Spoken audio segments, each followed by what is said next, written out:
あ、来る来る、やってくる。飼い主の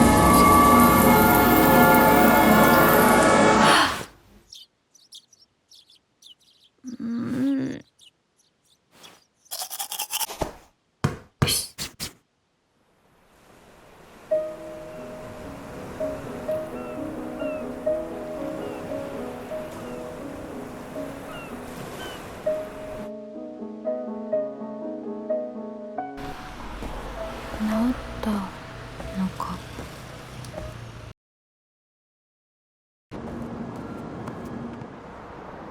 大阪にある商業施設の漫画を描いてほしいという依頼が来ました。無理だな。積極的に断られるように返信を考えます。での漫画をお受けするには致命的なことに書きたいものしか書くことができませんに今書きたいテーマは。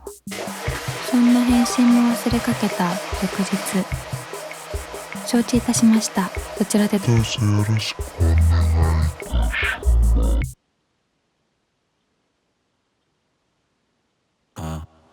うつ病について。以前、私にとってそれはどこか遠いものでした。しかし1年前、身体的な痛みとそれによる不眠により、たった5日でうつ病を発症。やむを得ぬ通院、買い出し時の外出スタイル、帽子、外界が見えると怖い、杖、体が動かない、マッサージは立てない、何も考えられない、話が理解できない、睡眠薬で電池が切れるように眠る。つらい。9ヶ月目。そろそろ通院卒業ということでいいんじゃないかな。自転車にも乗れるようになった。治ったのか。醤油に大量の水を足して薄めた感じ。でも考えてみると 100% の透明な水でいることは健康な時でも難しいかもしれない。こんなもんか。健康であるところの私は張り切って大阪に参ります。そしてこちらが千葉センタービル。千葉センタービルとは高速道路の下にあり、1から10号館に及ぶ施設内に布店、服店、雑貨店、飲食店などの建物。ひとまず外観を見ながら端から端まで歩いてみることにします。このビルは外壁は新しいのですが、内部は築50年です。50年前から変わらない内装です。その年季の入り方、白い蛍光灯の色、手入れしても追いつくことのできない何かが染みついた感じは故郷の古いデパートに似ています。頑張って漫画描かないとな。1号館からお店巡りを開始いたします。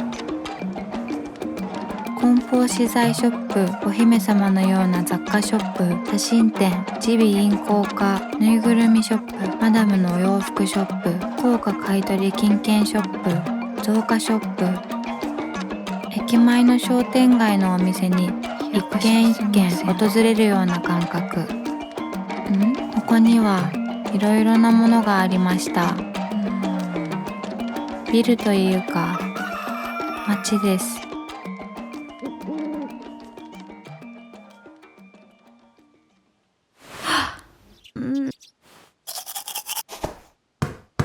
ホームページにこう書いてあったので、9時ぴったりに行ったらお店がほとんど閉まっています。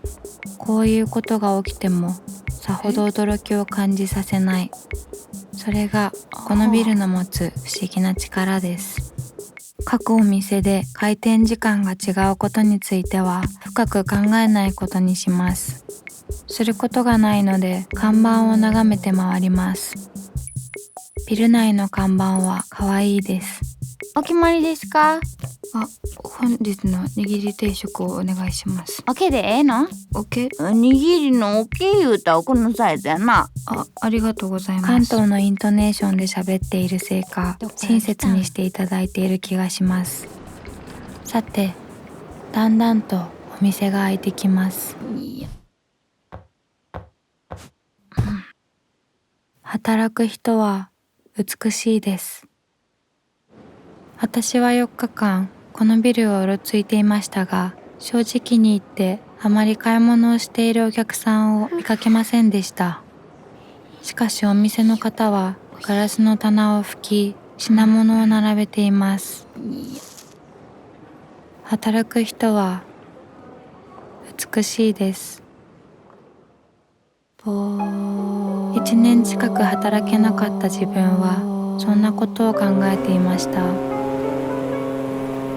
船場の由来は船着き場だそうで、私はよく船着き場のベンチでぼんやりしておりました。隣人は眠る男性と休憩中の工事現場の警備の女性です。エレベーター前に車椅子の女性とそれを押す男性がやってきました。なあ、お父さん、そんな持ってへんのとちゃうん。お父さんの手元には買い物したてのビニール袋一つ。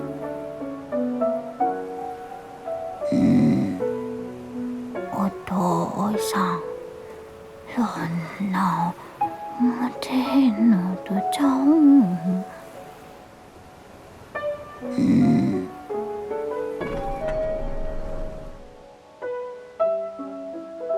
理したらあかんね。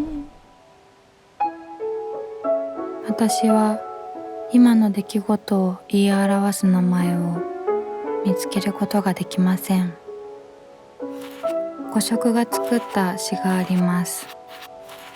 港はすべての海の名を知っている。詩人は船を港としたこの五色を直しませんでした。この港のビルもすべての名前を知っているでしょう。しかしビルは寡黙です。軽薄な人間である私は語り続けます。その日はちょうど船場センタービルが建つ前の写真を見せてもらう日でした。当時の街や建設現場、式典の様子が収められています。1960年代の地鎮祭には偉い人がたくさん座っていますが、そこに女性の姿は一人もありません。私は2時間近くおじさんの写真の山を取り崩しておりました。ビルを作るのも、それを支持するのも、満足げに眺めるのも、全員おじさんです。その中に紛れ込んでいた一枚、会社のカメラで撮られた湖畔の女性のスナップ。仕事の顔をした大量の写真の中のちょっと呆れたような笑顔。この表情を我々は知っています。この表情の先にある人物と彼女の関係も知っています。このどこかで見たような殺風景な湖のことも。お元気でしょうか。おそらく今80歳くらいのあなたは。昔からたまに起こる現象があります。それはいつも眠る直前のことです。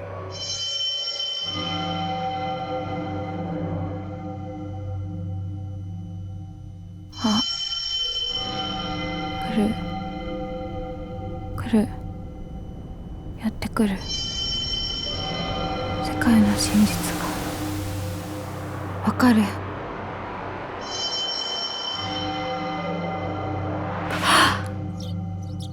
朝起きると得たはずの真実はきれいさっぱり失われております。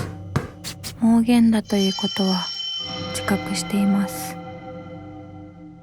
船場センタービルには電車の忘れ物のお店があります。世の中のありとあらゆる人の忘れ物が売っています。一つ一つ眺めているだけで興味深いです。本のコーナーにスケッチブックが売っていました。1ページ目にだけ鼻の水彩画が描いてありました。うつ病がひどかった頃、魔法の薬を飲んでこの世から消えてなくなりたいと思っていました。これはその頃の日誌です。その中の一節を紹介します。繰り返し出てくるその一節は、さっきの妄言、世界の真実によく似ています。起き上がれば泡のように消える妄言。それでもこの4日間、千葉センタービルの中で外で私はたびたび感じていたのです。強く。みんな幸福になってくれ、お願いだと。